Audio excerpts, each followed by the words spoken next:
What's good? We back with another one.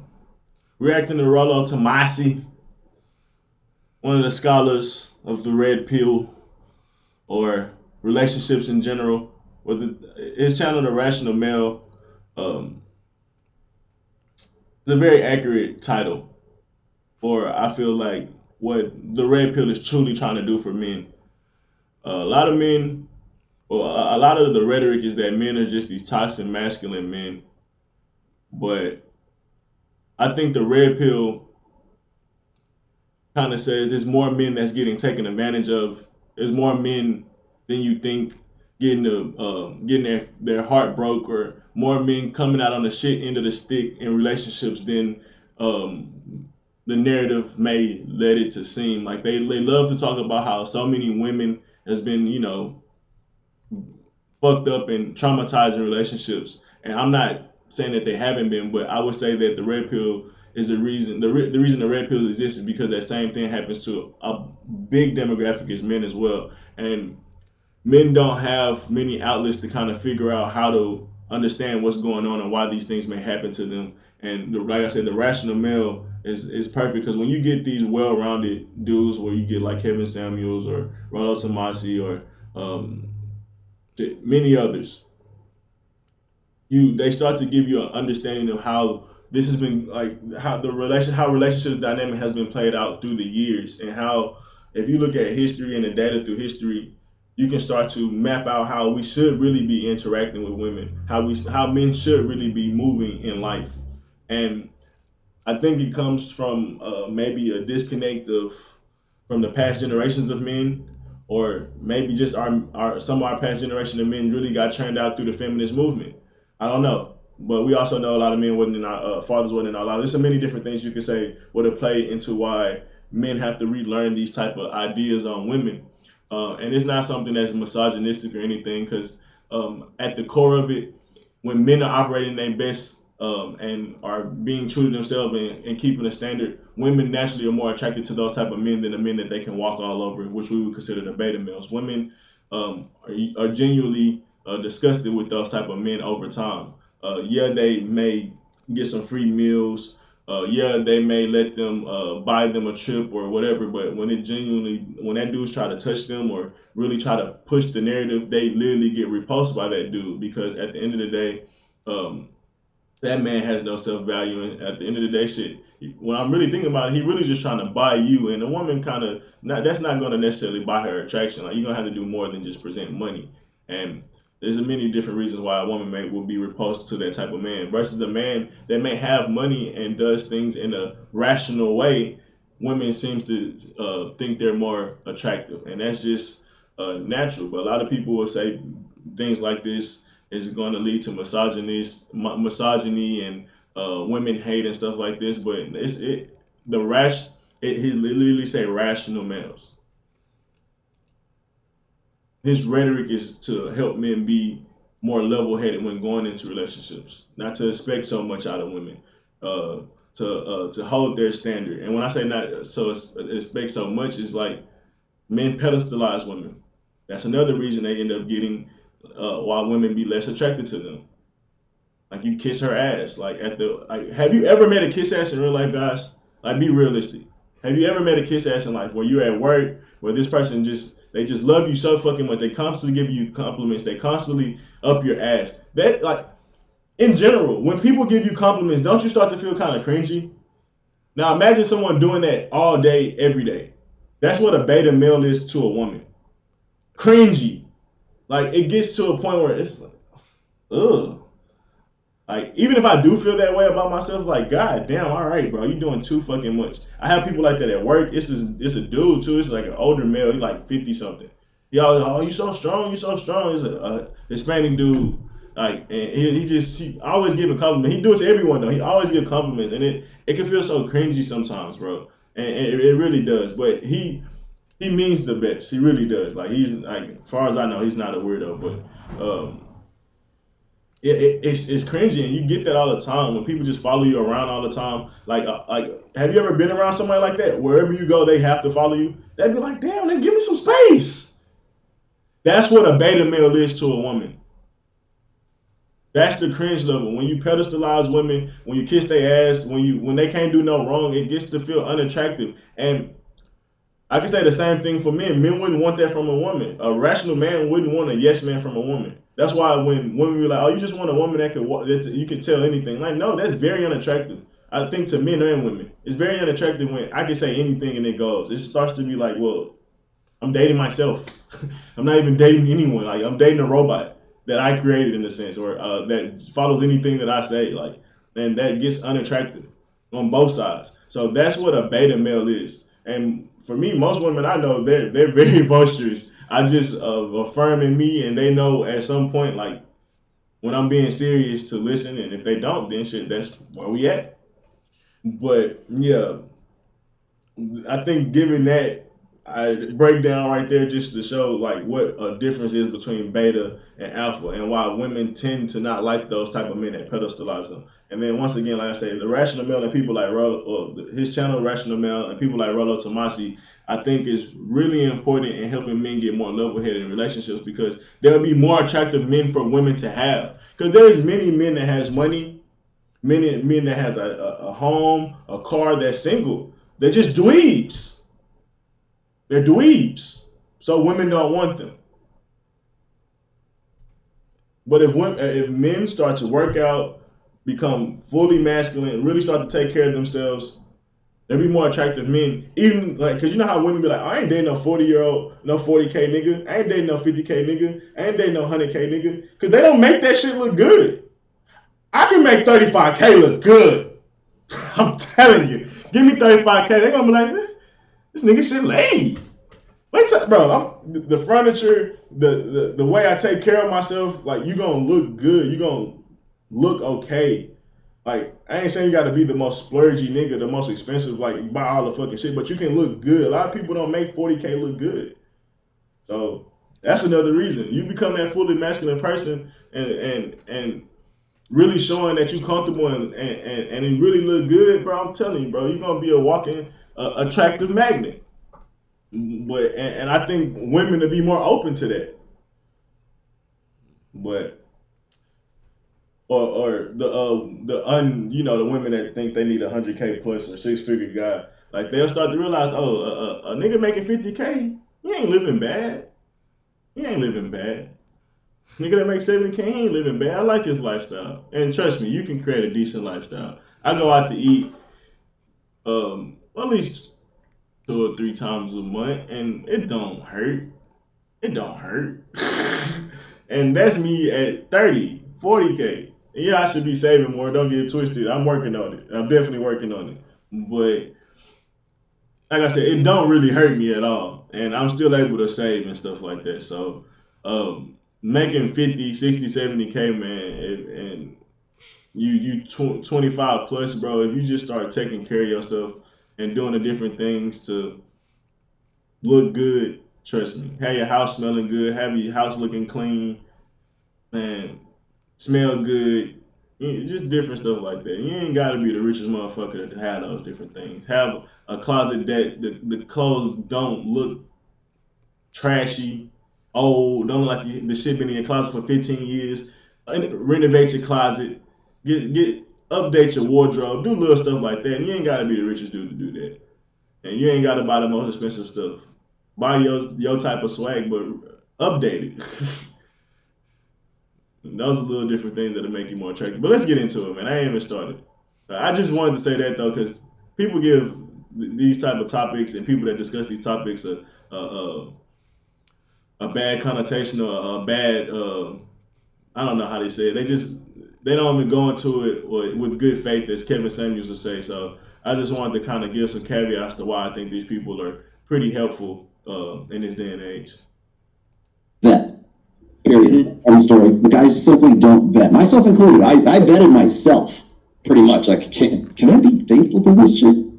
Yeah, she's pretty fun in bed. She looks good. She takes care of herself. I think I can be faithful to her. That was the extent of my vetting with my wife.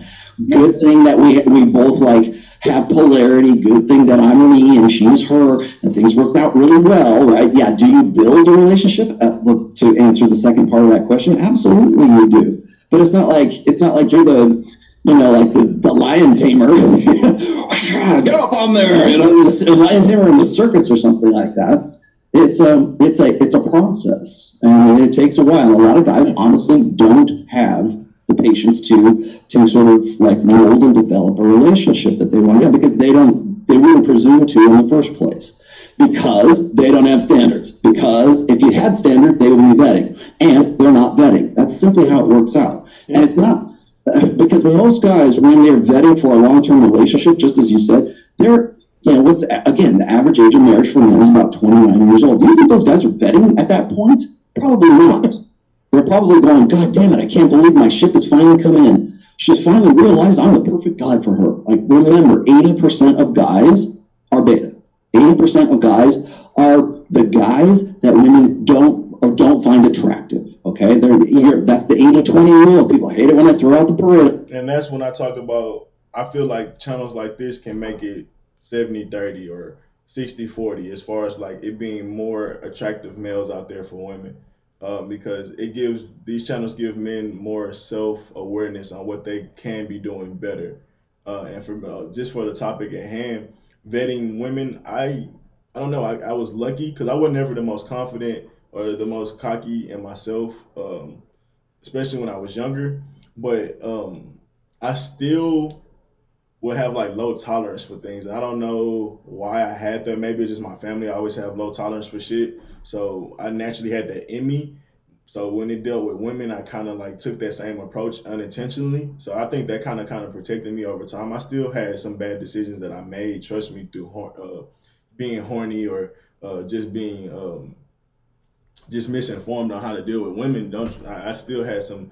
I didn't have all great relationships in a sense, but um, like if a woman talked too much, like that would turn me off instantly. Like I never could get a word in, or it's just like her talking just blah blah blah about shit I don't never care about. Like she could be one of the finest women that many men would want. My friends would be like, "Damn, bro, you gonna stop talking to her?" I'm like, "Bro, she talks too fucking much." Like I wouldn't even be interested in trying to have sex with her because I got to go through all of that talking before I can get to it, and I don't want to. Don't want to. So those little things like that, I guess, protected me and helped me vet women. But as I'm getting older and going through these different videos, there's other different things that I realized that I was tolerating that I shouldn't necessarily have to tolerate if I knew that, if I had more understanding. So I'm being a little bit better at vetting as well with the, as they say, um, and even knowing what to look for. Because I mean, honestly, bro, we told, like he said, how you get a woman in your life and you should just be so thankful because you might not ever get another one as pretty as her. Like that's how a lot of men think in a scarcity mindset. So when you kind of think like that, you kind of take what you can get, and then a lot of times it's a lot of times it's horny hormones that going into it too, where shit is like when I ain't had sex consistently in years, I need this. I need her to be the one, and that kind of be a big part of it too. So I think that leads to men being desperate and losing frame and stepping out of their standard too. So yeah, it's I can see how it's very easy for men not to vet because, like I said, you horny. Fuck vetting. This is like this is the first fish I caught in 6 months. Been out here every day. Like nigga, I don't know if I should be too worried about the size of the fish or the weight of the fish. I don't think I want to throw this back. I don't know. I might take this one. So I think that's a problem with it too. Um, and I think that's something that has to be done in childhood where men have to maybe be trained to be more masculine. Or I don't know. I don't know. It's tough because even then, a man don't be like you can't teach a boy how to be a man. Like he's a boy. He won't learn how to be. He won't a teenager and a young man really still don't start learning how to become a man till late 20s and early 30s and so forth. Some people way later than that. So I think it's just a time thing with how much time it takes to become masculine. But then you have those men that never learn or are scared to stand on their shit because many different reasons. Many different reasons. I don't know. We talk about toxic masculinity. I think he may talk about it. That's the 20%. The other 80%, bro, is like, how do you teach these men to be more confident, to be more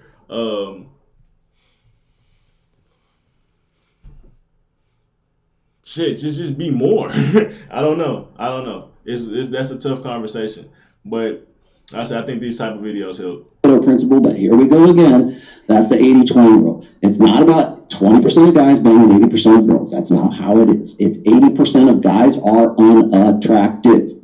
I don't know how more simplistic I can make that. Okay. And I don't.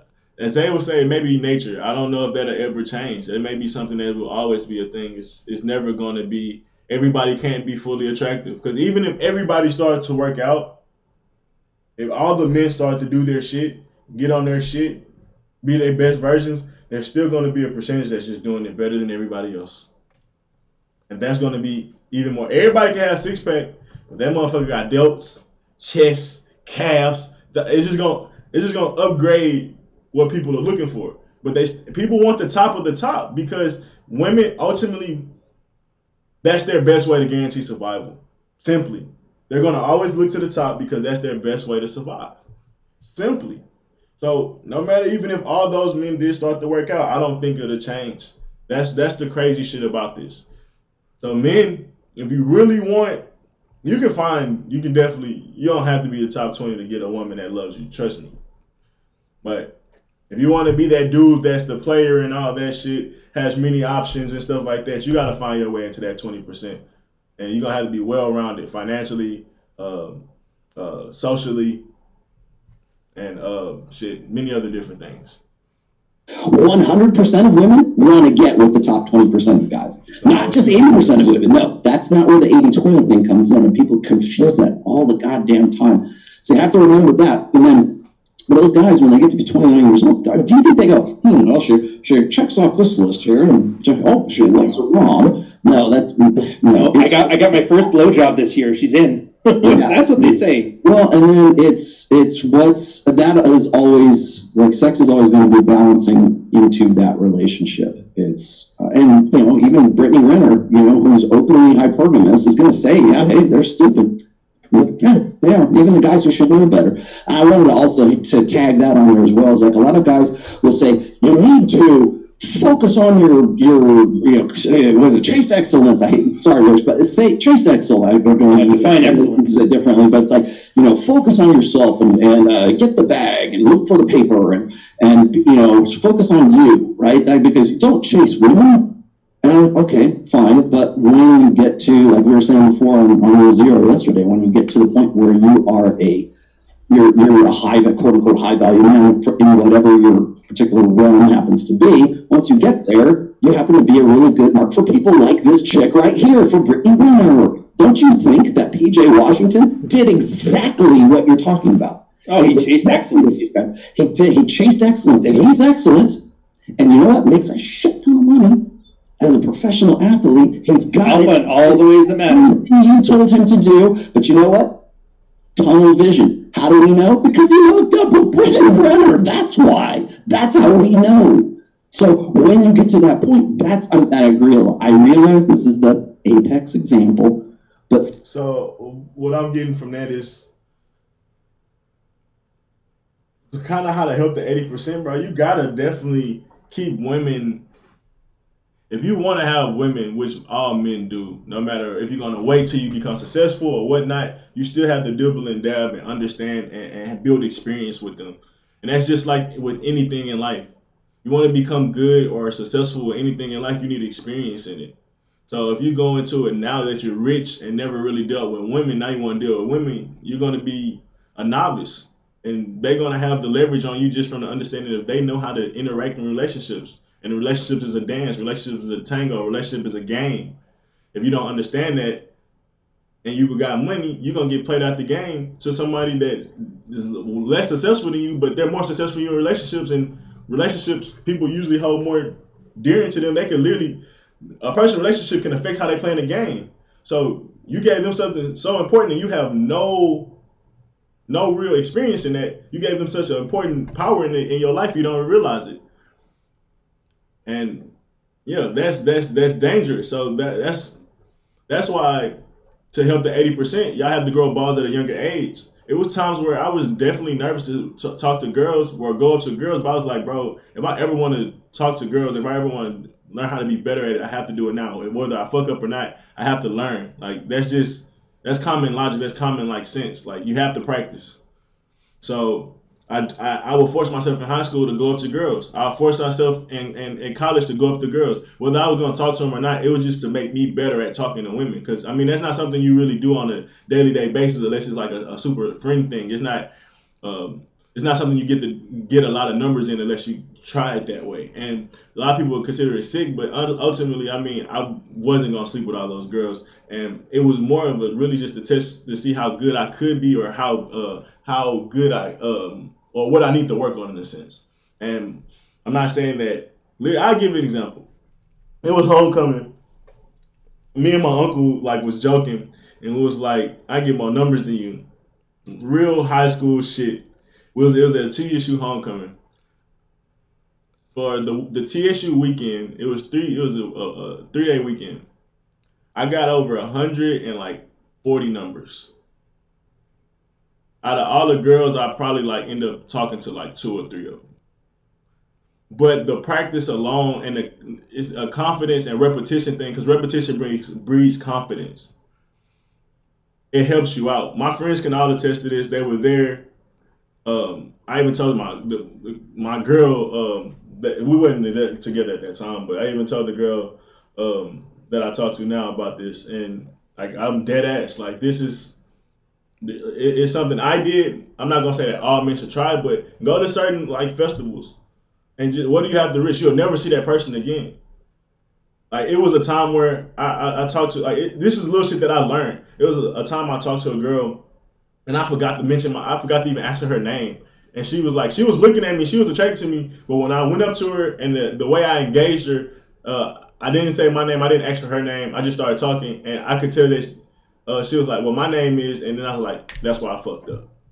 That's why I fucked up. Obviously, every girl is not going to give a fuck about that. But that's why I fucked up. And I'm like, okay, introduce yourself. You have to care about the person. You gotta know the person's name and shit like that. You just can't just treat this person like, oh, I'm attack first. Sometimes you gotta have more finesse. So that's what I had learned on that interaction. And there was many different interactions where I was like, okay, I was learning. And I think men go to festivals, go to different outings and try it. Don't just sit in the corner. Like you got to, you have to, and ultimately that helps breeds confidence. And I think that's kind of what they're saying, not to that extreme, because that's a fucking extreme. I really went to the extreme. I really was trying to see it. Because when I got 10, I got very curious. Like, well, how many can I really get? I'm going to keep trying. And then after one day, it was like 30 or 40. I'm like, all right. I'm about to turn it up. I'm gonna see if I can really go crazy. And I talk to one girl and literally go walk to another girl. Like they could be in the same distance, and I get both their numbers. Like it was just one of those things. And I walked from there. I was just, and it worked. I wasn't like I was the best dressed. I just didn't give a fuck. That's essentially what happened. And that's when we talk about kind of dropping your balls. I just didn't give a fuck. And at that time, I was sleeping on my friend's couch. So it wasn't like I had a car. It wasn't like I was like the most richest nigga. I had a polo Ralph Lauren shirt on that was something I had from high school. This is like 2 years into college. I had that shit like 2 years in high school. So, and I had some fucking like cutoff jeans and some J's on. Like I wasn't the best dressed nigga either. I wasn't dressed horrible though, but whatever. Did have a fresh cut though. Fresh cut be killing these hoes. Be killing these motherfuckers. I'm talking about all this stuff.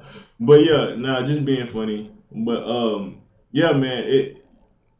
So a person like PJ Washington, if he dealt with women and tried to deal with women, he wouldn't have put a woman like Brittany Renner on a pedestal. He would have never put a woman like Brittany Renner on a pedestal because he would have been knew she was for the streets.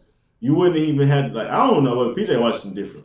Because you had to just be straight uninformed on the world to not know what the fuck she's been going on. And for that to be a girl or someone you take serious, I would have did a little bit more research than that. And had a baby by it. Crazy. But yeah, for most men that's in that 80%, I would suggest that you just get out there. Don't worry about taking the L. Don't worry about the denial. That's going to happen. Whether she's just a finicky or picky person or maybe you can do something better. Regardless, you have to build repetition to get better. Still, it's a pretty good illustration of what I'm saying. Is like you can't just single-mindedly go, okay, I'm just going to go and build my business, and it's all about me, and I'm just going to get to the gym, and I'm going to be whatever. It's like you still have to understand game, and you still have to understand women, or you will get rolled by a brick winner. And not just that, psychologically, a lot of guys have that issue. When you have money, it's like, oh, does she like me for me, or does she like my money? Mm-hmm. And they don't know because they have no frame of reference. That's why I think we talked about it before, like a year ago. You need to be that guy who slept with a girl with a mattress on your floor. Because that way she didn't like you for your money. She didn't like you for your home. She didn't like you for anything. There was nothing there but you and a mattress and a flat sheet. Right. If you don't know what that sex feels like, then when you meet a girl, well, he just in that instance, you know you can attract a woman when it doesn't have to be a value and you don't have to have value in a sense to do it. Now that's something that says I think women are attracted to you. But what really keeps a woman, you need to have some type of stability. And if you can do both of those, that's when you're really killing the game. You can do one, you can have no value and still be able to attract women. Because that was a time where I was sleeping on couches, or I literally had paint clothes on when I went to go chill with someone. And this person had way more money than me. They was literally trying to sponsor me. And I had bullshit clothes on. I didn't even accept the offer because I was just, I could never. Not being sponsored by someone. I couldn't give somebody much power over me, no matter how much they could have gave me in a sense. But when you know you can attract people and you don't have to be your best dress, you can attract people just on who the person you are. That brings a certain confidence as well. But when you can do that and then also be able to take care of yourself, it's way different. It's way different. while you're rich, Attraction level goes up tremendously. you're never going to know if you're getting the girl that likes you or the girl that likes your lifestyle. That's another reason why I think chasing excellence needs to have a little bit of skirt chasing with it. Just so you know, what is it like? At this point, who gives a fuck if she's chasing you or your lifestyle? Because at the end of the day, that's like nitpicking. You are your lifestyle. So obviously, if you have a lifestyle, she likes you. In a sense, I can get how people can be like, oh, it's straight. Well, she likes the money aspects of your lifestyle. I can understand that. At the end of the day, if she's willing to do what I want to be in that lifestyle, fine. If she's willing to meet the standards that I have to be in my lifestyle, then fine. We both winning. You don't have to be in love. Like this whole, I want someone to be completely in love with me and know me for me. I'm kind of over that. Are you doing the things that meet my standards? Are you respecting me? Are you loyal to me? Are you fucking me? Are you not nagging me? And it's probably one more thing in there. But at the end of the day, if you can do those different things, we'll be fine. And I'll be happy with you being in my lifestyle. Like, all this, does she love me for me? Does she really know my intellect? I don't give a fuck no more. I don't need nobody to love me for that. I love myself enough for it. I'm accepting of myself enough for it. I'm good. If you do like that, then great. But even the people that do like that may not give you what you want. So I'm like, all right, yeah, you may like me and like all that, but are you willing to do what I want? No. So who gives a fuck that you like that? We don't meet in the middle. So like, you ain't gonna get your perfect relationship. What I'm saying, and that's when Kevin Samuels will say it's a transactional thing where do they meet 80% of the things you want? Do you meet 80% of the things they want? If you can find someone like that, most likely you should make a deal with them. Let's see if we can get that vibe back, you know? Yeah, exactly. I think it's important to just, you have to be red pill aware. You have to be game savvy, and that takes experience. And sometimes that means, I think what guys really kind of, where they drop the narrative here is they think that guys are just like pussy hounds. I heard that so much from like MRAs back in the day, like back in like 2015, 2016, like Paulie, all these pickup artists are just pussy hounds. They're not following their mission. And it's like, because he thinks that, that it's easy. It takes 23 and a half hours a day to chase girls, yeah. Right, yeah, exactly. You just show, like, it's easy to get women. Why would you just show up at the local bar and they'll just come and fall on your dick? And it's like, no, dude, you need to have an education, a well-rounded education, and, make money, make muscles, learn game, right? right? Like you have the trifecta there to some degree, anyways. I just hate those guys who think it's a time thing. Like, case in point, my heaviest sailing schedule where I first learned pickup, we sailed 189 days out of the year. That means I'm out 24/7, 365. I didn't have a weekend. I didn't have a day off. My afternoon usually was spent doing fire exercises. So I was only home for half the year, and that half of the year I'm still working the same 9 to 5 with duty watches on the weekend, which is another 24 hours gone. So it's after all of that, I still managed to carve out some time to learn game. So how much time do these guys think when you're doing this work from home coding job, how much time do you think you're losing to your mission? Chase a couple skirts. It's not enough. It's not enough to impact your billionaire application you're building. Yeah. It's you'll be fine. Yeah. I get called out for this occasionally because I have done several shows on this, and I've got a chapter of this, and I think it's in book 2 or 3. You're at that point now where you forget which books you're still reading? Yeah, I don't know, because I think of them as essays. I don't think of them as chapters in the books now. But there's, you've heard me talk about the difference between validational sex and transactional sex. Mm-hmm. And a lot of guys who are only accustomed, their only frame of reference when it comes to sexuality with women is transactional sex. And they have no clue what I'm talking about when I talk about validational sex. Now, of course, what they say, and when I explain that to them, they go, well, yeah, maybe the first few times, but then it becomes transactional sex. I say, yeah, but that validational sex is something you will never know, and you have no idea that woman is as sexual as she would be. Like that girl who was talking about, I would never give a blowjob to my husband, blah, blah, blah. What? Okay, let's stop. Hold on. Why? Why is that? Because it just feels wrong. It just feels wrong, right? Yeah. And that's the difference, too. He was some women, women can turn up on you. And some men that think, she's just so innocent, she will never do this, so that's why she don't do it to me. Nah, bro, you just not doing the right things, bro. You can unlock your girl like the black pair on Tekken that you got. You can unlock her. You can unlock the freak in your girl, bro. And a lot of times it comes from you being firm and you having a standard, and she gonna want to meet that. Being honest with your girl, man, I want a little more. Why you holding back on me? Having them conversations, a lot of men be scared to even talk about stuff like that with their girl. But it's you can't talk about that with your girl, bro. That ain't your girl. Well, it may be, but I don't know. Just questions. But you gotta be comfortable enough to have them conversations with your girl. I like this, babe. I mean, what they gotta do to get what I really want. And versus a beta, he man, I'm really horny. I really want something, but I don't want to make her mad. I know she probably tired. I know she probably just cooked. All the time she's just waiting on you to grab her, but you soft. She don't want to initiate it. She waiting on you to be assertive. Cause that's what get her going sometimes. And you just not doing it.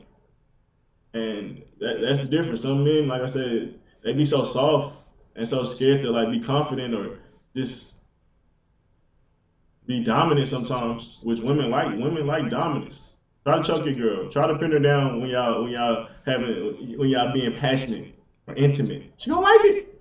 She gonna love it. So they definitely like being dominant. And you sometimes with having conversations, you can't be all the way. You can't be passive with certain things on how you feel. You gonna be passive about how you feel with your girl. She probably think this nigga probably soft like that in real life. She start to lose respect. If you're gonna be passive about things that you want in life and you can't get that out your girl, it's weird. It's weird. You gotta think like that. You gotta nah, bro, this is my girl. If we can't even have a conversation about it, then it's a problem. If we have a conversation about it and get to a point where she just don't want to do this, that's fine. That's fine. In a sense, it don't have to be sex. She don't want to go to these type of events with me because that's just she don't like going to football games with me because that's just not her stuff. But if you're scared to act babe, why you don't want to go to football games with me? That's weird. Babe, why you don't want to do this with me? Well, babe, why I can't get this? Why you don't want to rub my back? Why you don't want to? If you're not scared to put that kind of pressure on your girl, she's not gonna put it on herself. So that's why a lot of men end up losing out on relationships and end up miserable. And then they miserable. They tiptoeing around their girl. They yes men for their girl, and their girl is becoming miserable. And then it's two unhappy parties. And that'll never started if you had your standard, you had your frame, and you was confident in yourself. And then go back to what he said about the 20/80 rule and just building experience as you go. Like it's very possible. Like you can go to the bar once a week for an hour a day. I mean, once a week for an hour. Go on the weekend, go on your off day. You ain't gotta sit up there all day. Go for 2 hours once a week or once every 2 weeks. You're gonna open up your options in the sense of there's gonna be eventually someone you run into. And if you go for 3 4 months and you ain't met nobody yet, maybe you gotta upgrade your wardrobe. Maybe you need to put on some better cologne. Maybe you need to change your stature. Maybe you need to start opening up and going to talk to women instead of waiting on you to talk to them. Maybe you need to buy a girl a drink. Maybe you just need to be more assertive. Maybe there's something you could do to be better. But trust me, you just put yourself out there more, going out every once in a while, because a lot of dudes just stay at home, be on the computer, be on the game, and then try to talk to women on social media or whatever the 1 2 chances they get out the year and think, oh, why I can't get a woman? Like, bro, you have to do certain things, and it ain't just money. Like, yeah, you may get rich, you can stay in that room and get rich, but after that, you don't have no social skills. You're not even fun to be around. So, yeah, this is an interesting conversation. Like I said, most men don't understand this simple fact. Like it started from vetting, but there's many different things that I feel like men don't understand from the 80/20 rule. Like most men wouldn't realize that they're the 80%. It took me a while to realize I was the 80%. Like I'm in there. I might be like closer to the 20 than I am closer to like the bottom half of the 80, but I don't know. I feel like I was still in the 80 for maybe not now, but 2 or 3, definitely 3 years ago. I probably was in that. I was definitely in that 80% as far as not doing what I needed to do to be attractive as I could be. So yeah, it's a lot of men in that 80%. You can do better. You can raise up yourself and be more attractive and do things to get your options up. So it was a good video to react to, man. Y'all stay tuned. Peace. I will, because That was not what I was trying to press.